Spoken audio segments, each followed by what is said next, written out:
the cuts are unfortunately going to benefit wealthier people more than middle class people. I think that, we have lived through a very difficult year and a half with this pandemic. And it is, the billionaires and the people at the very top that have done well, while the middle class and the working poor have been struggling to make ends meet, including people who thought that they were financially secure. So I would have liked to see a tax cut that was much more targeted towards people who actually needed it rather than people who are earning $260,000 a year. And so Governor Evers was, faced with a difficult choice, and he decided to do what he thought was best for Wisconsinites to ensure that middle class people got a tax cut, even if it meant that wealthier people also got a tax cut.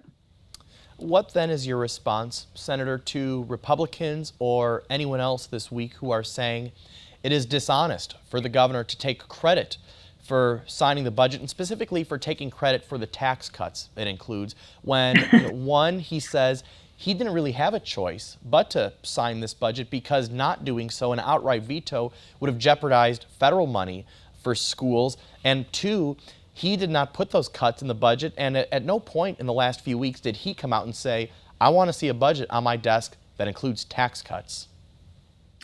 Well, I think some of those Republicans might need to go back and watch Schoolhouse Rock, because a bill doesn't become a law unless it's signed by the governor. So I think the governor can absolutely take credit for the things in the budget.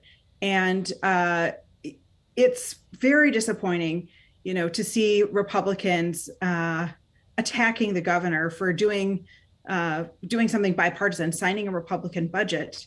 They're not even willing to give him credit for that because they're so consumed by wanting to take him down and partisanship.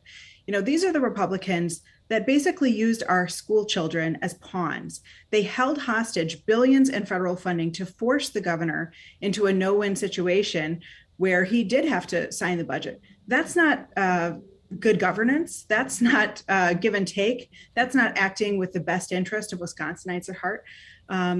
That's a political hostage taking, and it's totally wrong. And the position that they put him in, facing the loss of billions of dollars for our schools, which is something that Wisconsinites are very clear that we want good public education. We want our schools funded.